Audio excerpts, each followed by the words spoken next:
masters of speed. This is Formula One.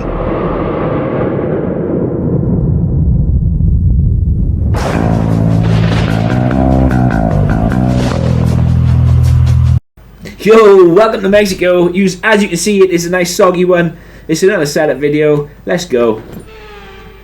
So, we start in P2. 5 red lights. They're out, let's go.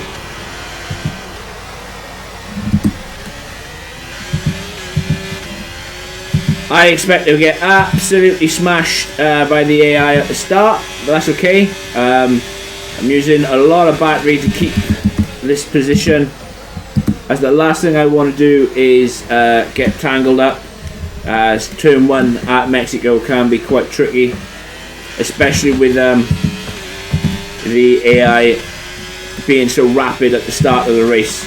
I'm up to P1, so that's not too bad at all. Obviously just taking it easy, because the last thing you want to do is go all out, try and win the race in lap 1, turn 1. For anybody who's raced a lot, you know that races aren't won on lap 1, turn 1.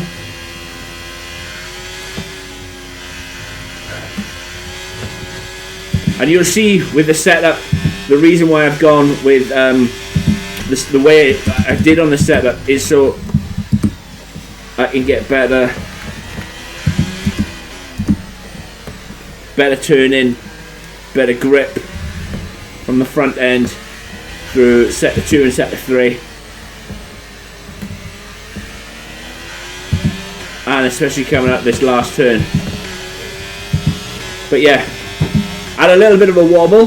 That's simply me locking the rears. That happens quite a bit if you are running low brake pressures. Okay, we lost the position, trying to keep focus. As they just get absolutely yeeted by Lance. But yeah, I have no doubt that the AI are much faster than me in a straight line, and that's okay, because it's a wet setup. It's unfortunately not about speed at this point. It's about, well, getting the best out of the car over the entire lap, not just, you know, down the main straight.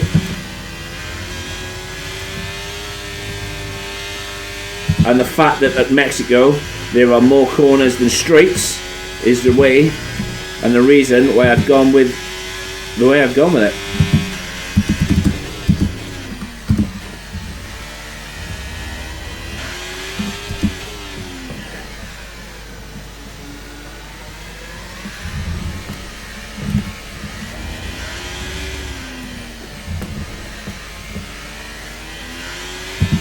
Stadium section has always been a tricky one. Good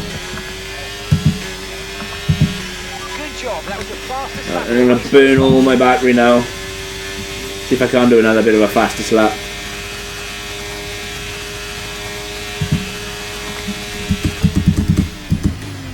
Remember, Mexico as well, obviously in the dry, is a double DRS detection.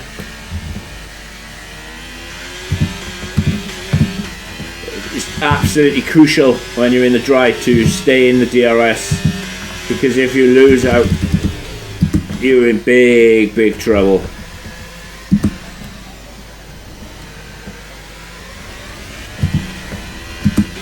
Not raced Mexico in anger this game, not yet anyway.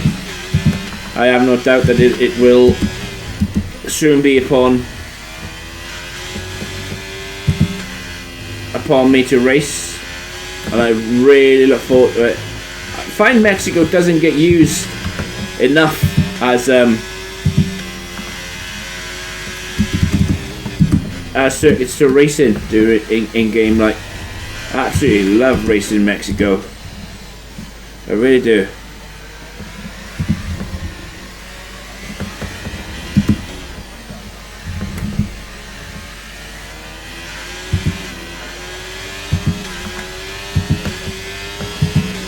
There we go, that's better.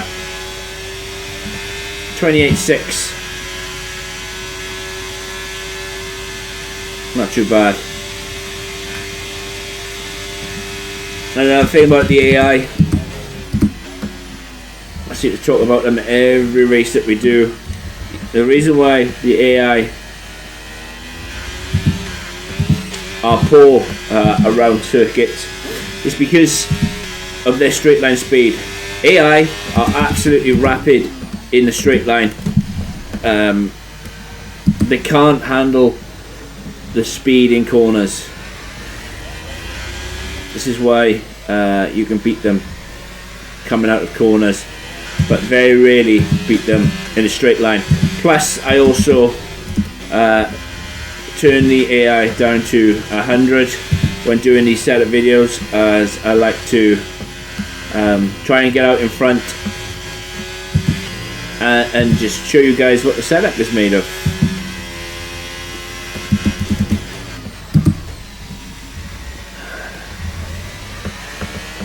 But yeah, these setup videos, you know, for you guys, need to be treated as base setups, and I implore you to go and make the setup your own. Make the setup suitable for your driving skills, whether it means you know, you need to increase the wings because you feel like you haven't got enough rear end, or you know, you need to change the brake pressures, you need to change the tire temperatures, you need to change, you know, the suspension, or you know, instead of it always being right, left on the suspension geometry, you need to play around with that to get more stability. But until you guys, you know, take the time and spend the time to just chop and change a few of the parameters, the setup will be so much better for you.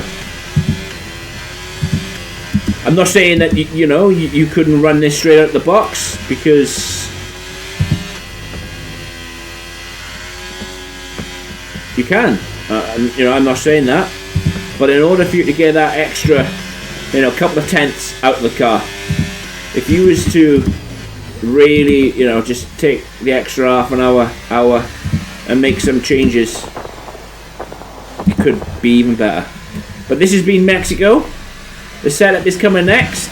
Remember to do all that good stuff. Hit the like button, hit the subscribe button, and I'll see you in the next one. Brazil up next after this. Take care, guys. It's a performance to be proud of from our Mexico City Grand Prix winners today. Well, Anthony Davidson, a resounding victory today, but what set them apart from the rest? Well, they clearly have a car that comes alive in the kind of conditions we were dealing with today. It's a very balanced package in the wet, and what that means is that the drivers have confidence to attack, and having that confidence gets you on the power earlier, it lets you brake later, and can put you a long way up the road. And here we are, a team that is no stranger to the podium, taking their place on top once again. A sublime race today, and a stunning win for Ferrari.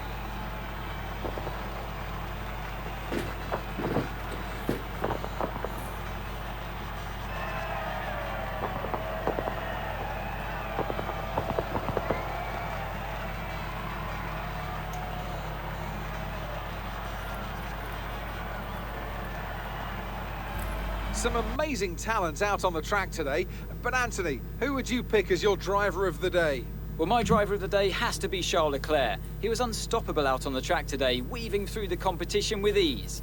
Well, what an end to another fantastic weekend of racing. Thanks to everyone who joined us, and we'll see you for the next This one. is what I've done with Mexico then. Obviously, soggy, very soggy indeed. So I've gone with 27 on the front, 22 on the rear.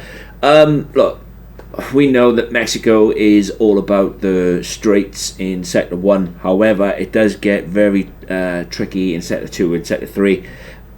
Unfortunately, during the wet, I've gone for sacrificing speed to getting better traction in Sectors 2 and 3. And again, this is what I've gone with. So I've gone with quite a high front wing, obviously, for the turn-in, and just more front downforce, basically. So 27 on the front, 22 on the rear. On the transmission, I've gone with straight 50-50 to give you the best chance.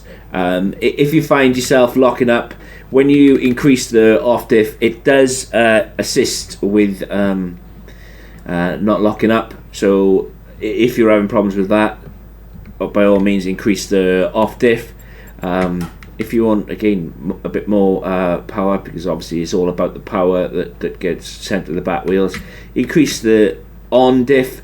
But I find 50-50 works well. And for those of you saying, well, I don't lock up, I'm only talking to the ABS off users with that. On the suspension geometry, again, just like Kota, I usually say,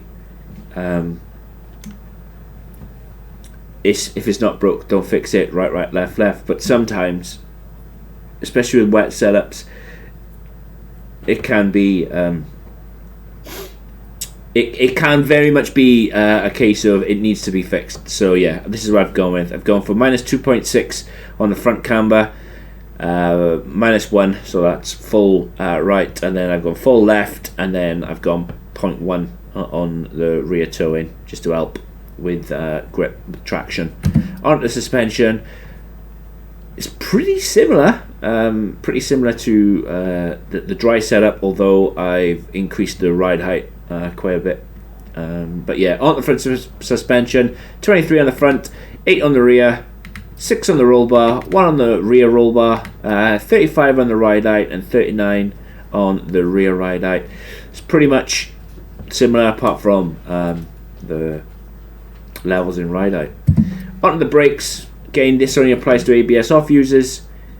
It's 100% brake pressure, 56% on the brake bias. That will probably increase. There isn't very many heavy braking zones apart from turn 1, turn 3 or 4 is it, at the end of the long straights, but apart from that, everywhere else is quite a easy braking zone.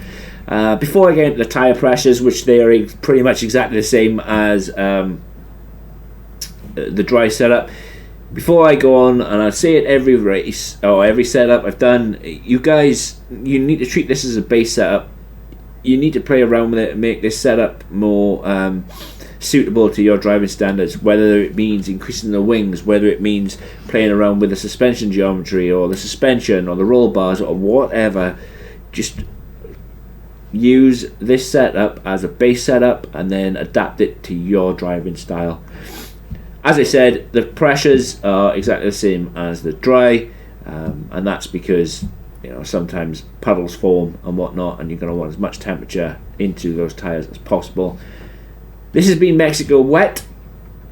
I really do like Mexico as a circuit. It's probably one of up there, top 5 maybe. But yeah, do all that good stuff. Hit the like button, hit the subscribe button, and I'll catch you in the next one. Take care, guys. Peace.